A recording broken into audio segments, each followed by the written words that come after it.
Hello बच्चों, UPSC 2026 एकदम नजदीक आ चुका है। ये प्री का जो एग्जाम है उसके लिए आप इकोनॉमी रिवाइज कर रहे होंगे, पढ़ रहे होंगे। आज की इस वीडियो में मैं थोड़ी सी बात करूंगा कि आपके पास जो भी नोट्स है, जितना पढ़े हो आप, इस टाइम में आप कैसे प्रॉपर तरीके से रिवाइज करो कि आपको इफेक्टिव चीजें मिल जाएं। तो ट्रेंड एनालिसिस करने के बाद हम ये देखते हैं। तो पहले चलिए शुरू करते हैं, हाउ टू रिवाइज इकोनॉमी। इसके लिए मैं एक स्ट्रैटेजी बताऊंगा, पूरी इकोनॉमी रिवाइज नहीं होगा, लेकिन 10 मिनट्स में मैं आपको ऐसा तरीका बताऊंगा जो काफी इफेक्टिव होने वाला है। आपका रिवीजन क्या हो जाएगा, बहुत इफेक्टिव हो जाएगा। तो चलिए इसको करते हैं। तो पहली चीज तो ये देखते हैं कि प्रीलिम्स के लिहाज से इकोनॉमी में तीन चीजें बहुत इंपॉर्टेंट है, तीन पॉलिसीज बहुत इंपॉर्टेंट है। पहला है मॉनेटरी पॉलिसी, मौद्रिक नीति, इससे रिलेटेड चीजें आप दोहराएंगे। दूसरा फिस्कल पॉलिसी, राजकोषीय नीति, और तीसरा है ट्रेड पॉलिसी यानी व्यापार नीति। हो सकता है ये दो पॉलिसी आप जानते हो, ट्रेड पॉलिसी नहीं आपने सुना होगा या नोट्स में ना बनाए होंगे। इसे ही कहते हैं बीओपी चैप्टर, सुना होगा, बैलेंस ऑफ पेमेंट। ये तीनों चैप्टर्स, एक तो मॉनेटरी पॉलिसी चैप्टर का नाम है money and banking, money and banking. Fiscal policy chapter का नाम है पब्लिक फाइनेंस, पब्लिक फाइनेंस या बजटिंग। तो मनी एंड बैंकिंग, बजट और बैलेंस ऑफ पेमेंट, ये तीन चैप्टर ऐसे हैं, कोर हैं। और मनी बैंकिंग के साथ साथ आप क्या शेयर मार्केट या कैपिटल मार्केट, पूंजीगत बाजार भी इसके साथ जोड़ सकते हो आप। ये तीन कोर चैप्टर्स हैं, प्रीलिम्स के लिए सबसे इंपॉर्टेंट है। ऑलमोस्ट 60% इन तीन चैप्टर से क्वेश्चंस आ जाएंगे। अब आपका अप्रोच क्या होना चाहिए, तो आज की वीडियो में हम एक बात करेंगे बस, मनी एंड बैंकिंग के लिए आपका क्या अप्रोच होना चाहिए उसको मैं आपको दिखाता हूं, कैसे आपको कहां से क्वेश्चन आ सकते हैं, क्या आपको पढ़ना चाहिए। ठीक है, देखिए पहली चीज तो मनी एंड बैंकिंग में आपको देखना चाहिए मॉनेटरी पॉलिसी। मैं रेड चूज कर लेता हूं। मॉनेटरी पॉलिसी यानी मौद्रिक नीति और आरबीआई का फ्रेमवर्क क्या है। तो इसमें आप दोहराइए मॉनेटरी पॉलिसी कमेटी, एमपीसी। ठीक है, मॉनेटरी पॉलिसी कमेटी की लेटेस्ट मीटिंग जो हुई है उसको आप देख लीजिएगा, और उसका स्टांस क्या रहा है, न्यूट्रल स्टांस। तो तीन स्टांस होते हैं, अकोमोडेटिव होता है, तो कैसा स्टांस मतलब उसका रुख कैसा रहा है, ये जरूर देख लेना आप इसमें, किसमें, मॉनेटरी पॉलिसी में जो लेटेस्ट आया हुआ है ये आप देख लेना। और खासकर भी लास्ट वाला न्यूट्रल रहा है तो न्यूट्रल स्टांस आप जरूर देख लेना एक बार। दूसरी चीज क्या है, जो पॉलिसी रेट्स हैं, तो यूपीएससी नहीं पूछेगा अभी रेट्स क्या हैं, यूपीएससी पूछेगा कि आप जो रेट्स है ना, इन रेट्स को ऊपर नीचे करने पे क्या इंपैक्ट आएगा, रेट्स को ना चेंज किया जाए तो क्या इंपैक्ट आएगा। और एक चीज और देखना आपको, एसडीएफ लोअर बाउंड पे है, एमएसएफ सबसे ऊपर है, बीच में रेपो रेट है, जिसे एलएफ कॉरिडोर या पॉलिसी कॉरिडोर कहते हैं। ये चीज एक बार जरूर देख लीजिएगा।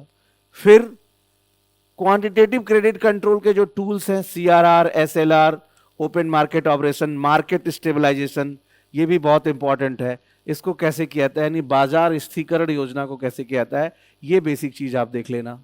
ठीक है, फिर इसके साथ साथ आपका इन्फ्लेशन टारगेटिंग का जो कॉन्सेप्ट है, 4+2-2, कोर इन्फ्लेशन का क्या कॉन्सेप्ट है, फोकस कहते हैं which is called headline inflation, ये क्यों गवर्नमेंट कोर इन्फ्लेशन में फोकस कर रही है, यानी सीपीआई डब्ल्यूपीआई का जो कॉन्सेप्ट है वो आप एक बार देख ले सकता है। ठीक है, तो ये मॉनेटरी पॉलिसी की इतनी बातें आपको देखनी है, पहला। दूसरा चीज क्या है इसमें, digital currency and modern banking, ये बड़ा चर्चा में है। जैसे CBDC, central bank digital currency, already इस टॉपिक से 2 बार क्वेश्चन आ चुका है यूपीएससी में, सेंट्रल बैंक डिजिटल, और अभी भी ये टॉपिक सबसे इंपॉर्टेंट टॉपिक है, और मेरा मानना है जरूर क्वेश्चन आएगा सीबीडीसी में।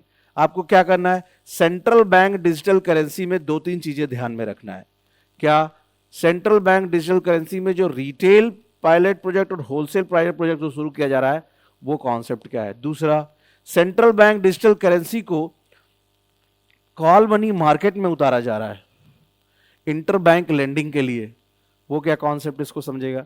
सेंट्रल मनी सीबीडीसी को प्रोग्रामेबल बनाया जा रहा है। प्रोग्रामेबल बनाने का मतलब क्या है कि अब मान लीजिए जैसे फूड कूपन कोड होता है ना, तो अब सीबीडीसी किसानों को अगर उर्वरक खरीदने के लिए पैसा दिया जा रहा है सरकार से, तो हो सकता है किसान मोबाइल रिचार्ज करा ले, मोबाइल खरीद ले। सीबीडीसी आने के बाद ऐसा होने वाला है कि जिस उद्देश्य से सरकार हेल्प कर रही है उसी उद्देश्य से आप पैसा खर्च कर पाएंगे। जो 3-4 कनेक्शन है सीबीडीसी का, जरूर देख लीजिएगा। फिर क्रॉस बॉर्डर सीबीडीसी को लेकर क्या किया जा रहा है, discussing with other central banks faster cheaper international remittances लाने के लिए। और सीबीडीसी खास बात यह है कि ये जो ट्रांजैक्शन का स्विफ्ट सिस्टम है ना, उसको भी आप छोड़ सकते हो इन चीजों को लेकर के। सेंट्रल बैंक डिजिटल करेंसी जरूर पूछेगा। Digital public infrastructure DPI, it's a most important, ये क्वेश्चन पूछने ही वाला है। The role of UPI account aggregators क्या है, फ्रेमवर्क क्या है, integration with CBDC with UPI QR code. तो CBDC central bank digital currency और ई रूपी को कैसे इंटीग्रेशन किया जा रहा है, ये बहुत इंपॉर्टेंट है। डिजिटल पब्लिक इंफ्रास्ट्रक्चर क्या है, डीपीआई क्या होता है कि जैसे मान लीजिए मैं एक एग्जांपल बताता हूं।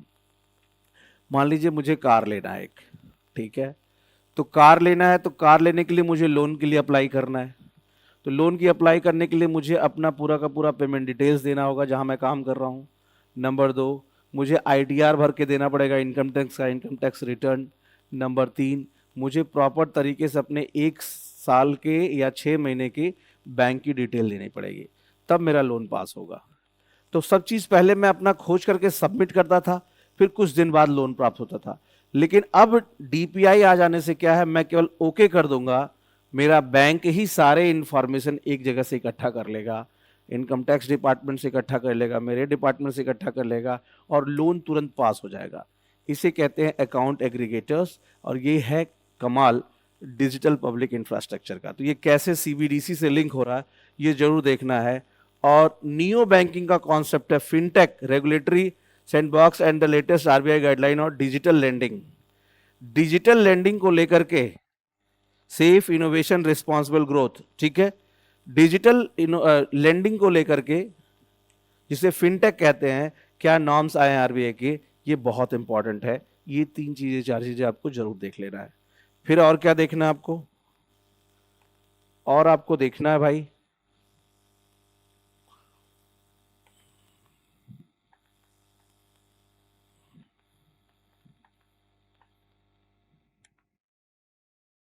चलिए अगली स्लाइड हिंदी में, कोई दिक्कत नहीं है, वो बता देता हूं। और क्या देखना है आपको, जहां से क्वेश्चन आ सकते हैं। बैंकिंग स्ट्रक्चर, बैंकों के प्रकार पे, कॉमर्शियल बैंक क्या होता है, कोऑपरेटिव बैंक क्या होता है, आरआरबीज क्या, आरआरबी को लेकर के अभी 1 स्टेट 1 आरआरबी चल रहा है। स्मॉल फाइनेंस बैंक क्या होते हैं, पेमेंट बैंक को लेकर सवाल आ सकता है, अभी पेटीएम पेमेंट बैंक को हटाया गया है। तो बैंकिंग स्ट्रक्चर को आपको ये देखना है। दूसरा क्या है आपको देख लो, एनबीएफसी को लेकर के पूंजी पर्याप्तता और तरलता, पूंजी का आधार क्या है इनका, फिर कैसे चीजें स्टेब्लिश हो सकती हैं, ये जरूर आपको देखना है। एमएनसी एक बहुत इंपॉर्टेंट है, money supply, M1 M2 M3 M4, ये क्या है, रिजर्व मनी क्या होता है, M0 किसे कहते हैं। फिर money multiplier, money multiplier, money multiplier जरूर आपको देखना है कि आप किस तरीके से, कैसे पूंजी का प्रवाह हो रहा है, कैसे चीजें काम कर रही हैं। You need to work on it, money multiplier आपको इसको भी देखना चाहिए। फिर financial inclusion, lead bank scheme, PMJDY Pradhanmantri Jan Dhan योजना के क्या कमाल किया है, 58 पॉइंट समथिंग करोड़ लोगों के खाते हो चुके हैं। इसमें विमेन का क्या रेशियो है। PSL प्रायोरिटी सेक्टर लेंडिंग, ये बहुत इंपॉर्टेंट है, इससे सवाल आता है कि किस बैंक को लेकर के अभी सुधार हुआ है। स्मॉल फाइनेंस बैंक के लिए PSL के जो 75 रेशियो था वो उसको घटा दिया गया है। और आप देख सकते हो उसके लिए एक जो दूसरा बैंक था स्मॉल फाइनेंस बैंक था, और एक और आरआरबीज का तो अभी 75% ही रखा हुआ है, एक और है उसका भी 60% कर दिया गया है, अर्बन कोऑपरेटिव बैंक्स का, ठीक है। और आप देखिए एक्सटर्नल सेक्टर्स को भी आप बाद में देखेंगे उस चैप्टर में। तो ये बेसिक चीजें हैं जो आपको देखनी चाहिए, किसमें, मनी एंड बैंकिंग चैप्टर में, ठीक है। तो मेरे ख्याल से आप नोट डाउन कर लीजिए कौन कौन एरियाज हैं, इन्हीं बेसिक क्वेश्चंस आने वाला है। तो इसमें स्टैटिक और करंट दोनों को एक साथ मिला के पूछा गया है। तो आपका इकोनॉमी का फिस्कल पॉलिसी वाला जो, सॉरी, मॉनेटरी पॉलिसी वाला जो सेक्शन है वो अच्छे से तैयार हो जाएगा। और इस लिहाज से आप इन चीज़ों को वर्कआउट कर सकते हैं। Thank you. आपको कैसा लग रहा है वो भी ज़रूर बताइए।